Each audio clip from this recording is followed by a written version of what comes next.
Welcome back to Daily DeFi. Today's May 11th of 2021, Tuesday. Hope everyone is doing well. Today we'll be discussing Reef, UMA, Yearn Finance, three decentralized finance altcoin projects that are actually doing really, really well in the 24-hour time frame, while everything else, including the stock market, is down. Now, you can speculate on why is this happening, which we'll probably be discussing in a video later today. But the main thing is the beautiful thing about investing is you can price these things in. Price pops will be expected and price dumps will be expected. And these are things that you can actually take advantage of, both longing and shorting and just investing, applying the tiered investment approach. I talk about this in the global investment framework video, so go check that out if you have not. Basically, today we'll be discussing those altcoins, how Block.one secured around $10 billion, which it's going to be like basically building an EOS-based exchange. I haven't talked a lot about EOS on this channel, but maybe I'll start covering it a bit more. And then also Palantir maybe adding Bitcoin to its balance sheet, which is pretty incredible. So right here on Defi Pulse, we are seeing the total value locked in decentralized finance at $82.22 billion. Again, new all-time highs almost every single day. So it's interesting to see, even as some of these coins consolidate, obviously that's just the price of owning the actual coins. When you're seeing the utility, the actual value locked in DeFi, it's $82.22 billion. Pretty awesome, in my opinion. We've been covering this since 20 billion, just a few months ago, actually. It's pretty crazy. And then maker dominance is at 17.97%. DeFi Pulse Index 538.84, down about 5% on the daily. So that's interesting. I always look for a nice little buy the dip opportunities. This dip isn't far enough for me. Like, I would like to see a little bit further consolidation backwards. I think maybe on the next little pop here with Bitcoin, after this we could see a drop down to $40,000 level, which would bring a lot of the alts down with it. Then we could see kind of a micro altcoin season after the dump. But I'm really thinking we will see that 40K drop in the Bitcoin level, and it'll send all these news media organizations panicking. A lot of companies will be like that. Maybe like Palantir will back out. I'm hoping that they move forward with what Palantir is doing. But essentially what I'm saying is, you need to understand that these things are never certainties. You can never say certainly Bitcoin's price currently will go to $100,000. Or you can never say certainly that it will drop down to $40,000. It's all a matter of probabilities. And this is the power of technical analysis, combining it with fundamental analysis, combining it with sentimental and on-chain analysis. I talk about this in the How to Do Your Own Research video, basically how you can analyze an individual project or investment sector, applying those kind of four approaches. At least you have on-chain if you're in the blockchain space, obviously if you're in the kind of cryptocurrency asset space, but you don't have that on-chain analysis if you're valuing something like a commodity, or you have things like stock to flow. I guess you could apply with technical analysis. But yeah, so moving on, the reason I'm kind of pointing that out is you do have a lot of opportunities there to make money when the market pulls back. And that's why, again, that's what I absolutely love about investing, is you can really build out your own plan and have capital allocated towards something for these price dips. That's a lot of what I do, is I average out of an investment and I average in to an investment. But with those two I talk about this, the Trident approach, having kind of three prongs. So you have your average core position that you're kind of averaging in on. You're holding this long-term if you believe in the company or the altcoin in this example, or really whatever investment fundamentally.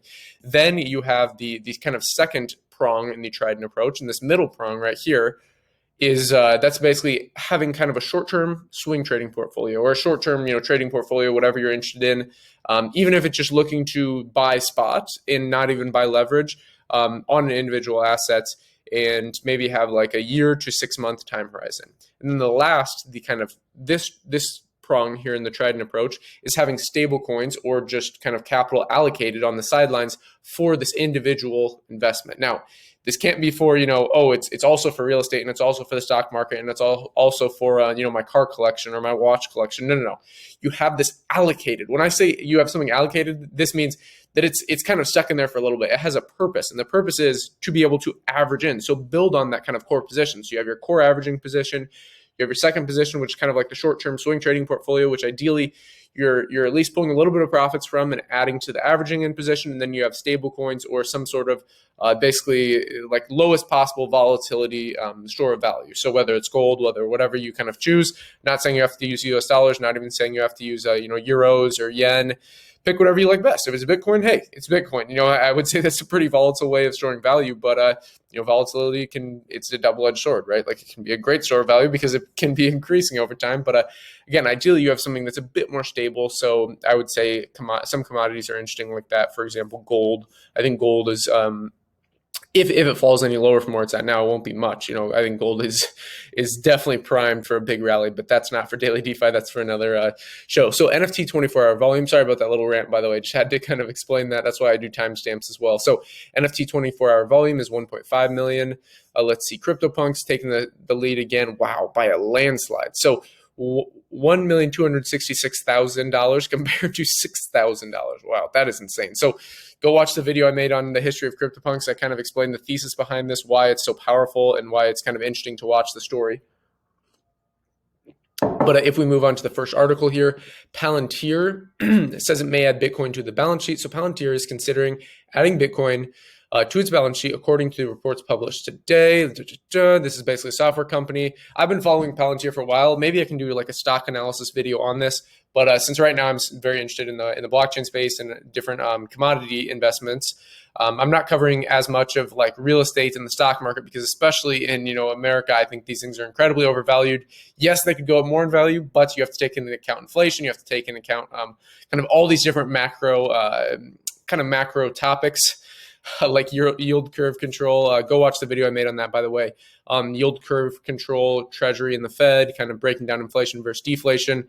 That's on the main video on the channel. Like if you just go to the channel homepage, you can see that video. It's great, just kind of talking about macroeconomics, so you understand these things better. But when you go into an individual company like Palantir, considering to add Bitcoin to its balance sheet, it could turn out like a micro strategy situation. I absolutely love that they're doing this. I think this trend is just going to be more and more companies adding it to the balance sheet because they need the store of value. A lot of that's why I addressed, the third prong in the Trident approach is because when people are looking for like a stable coin or some sort of stable asset, and then you look at the dollar and you go, wait a second, this isn't so stable. You may think this is stable, but as Michael Saylor says, it's really a melting ice cube. And you can put that ice cube into like a freezer, which is you could say something like gold or this, or you could put it in a situation where it can actually grow. So you can grow this, and that's kind of putting it into Bitcoin because it has that fixed supply. There's not going to be any more than 21 million. There's a lot of different factors that go into that. But the point is, more companies are starting to realize this, starting to come around. I think if any company CEO goes and watches the interview with Raoul Pal and Michael Saylor, they will probably come around to this because it's pretty obvious at a certain point that it's really inevitable. That's why I've been very, very bullish on Bitcoin for a long time. I honestly think the name throws so many people off. It's like the strangest thing. It's literally, that's part of like sentimental analysis. It's like psychology, right? So many people hear Bitcoin for, and if you said Bitcoin to someone in 2014, 2015, they probably go, oh, that's a scam, and some people still think that. So anyways, I guess that's an advantage, right? Like that's kind of a competitive edge if you think about it that way. So for anyone who actually understands what's going on.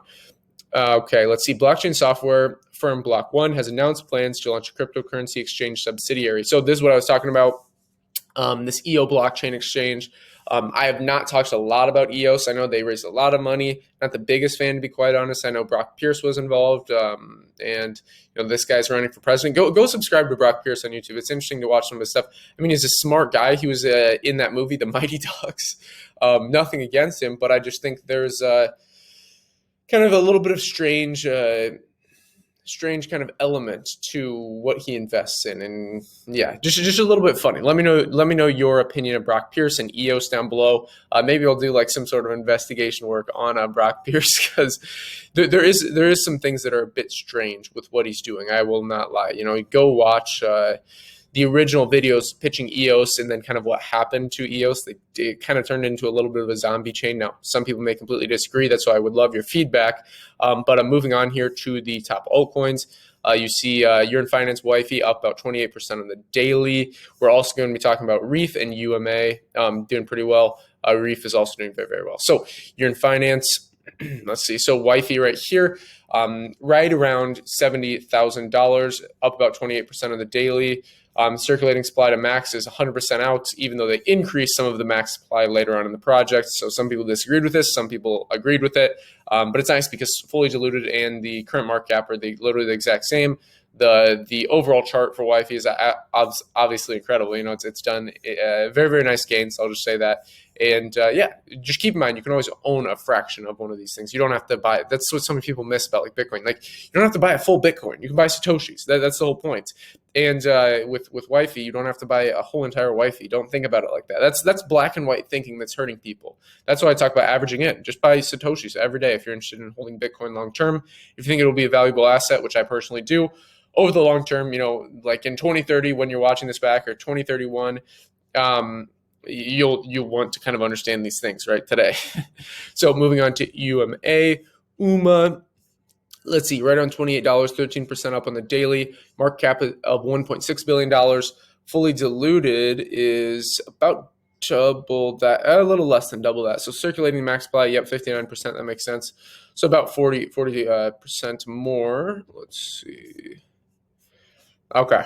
Yeah, this is an interesting one. I mean, UMA's been in this consolidation pattern. I think this is one of those Coinbase ones that is really going to pop when I think when Bitcoin hits that 100K level, the altcoins are going to see a ridiculous gain. I mean, it's going to be crazy. There's obviously going to be some volatility towards the downside leading up to that and after that. But when Bitcoin hits that 100K level, it will be peak hysteria. Like, you think the 2017 bull run when it hit 20,000 is a lot? Wait for this rally. And that's what I'm really looking for. Like, this is, again, it's a little bit less important of if you go, oh, I should have bought back here. Obviously, yes, you should have bought that back there when it was, $1. Just like when I was talking about Pancake Swap when it was under $1 and now it's over $40.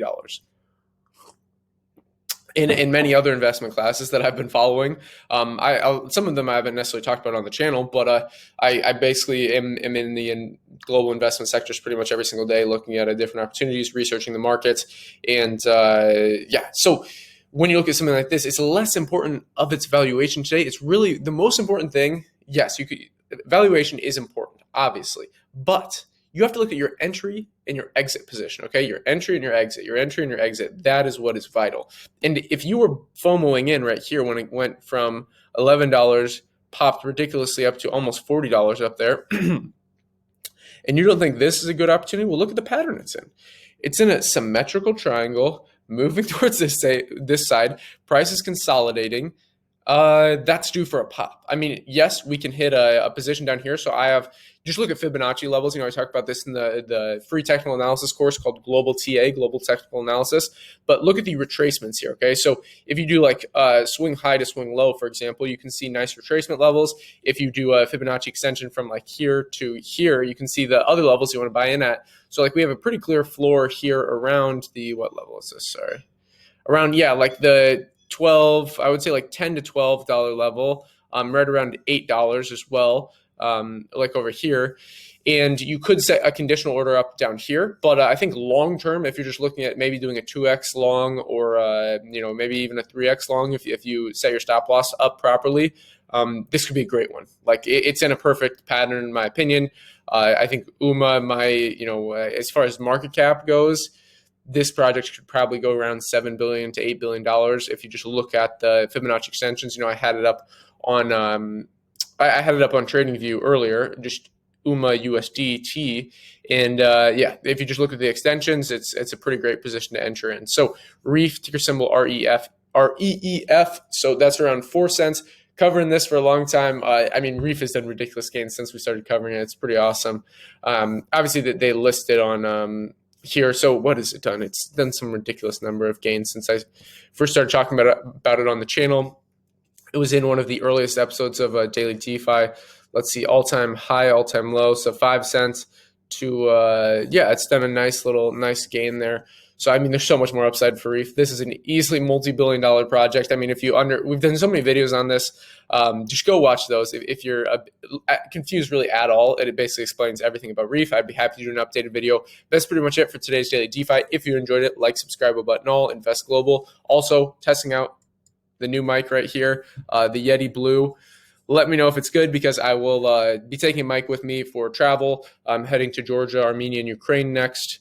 Basically I need to know if this is worth bringing with me because I typically just like to have minimal amount of things and it's fairly large. So anyone who's made it this far in the video, definitely let me know about that. I'll be kind of doing these microphone check updates. And just if you're curious, watch videos before yesterday because the first video I made with it yesterday was on Charlie 3, and at the very end I had the microphone check. But maybe over the next couple of days I'll be checking out the microphone, seeing if you guys like the audio better with the microphone or without the microphone, because these new computers have very, very nice just internal mics built in. So that's all for today's Daily DeFi. Again, like, subscribe, button all, invest global. Until next time.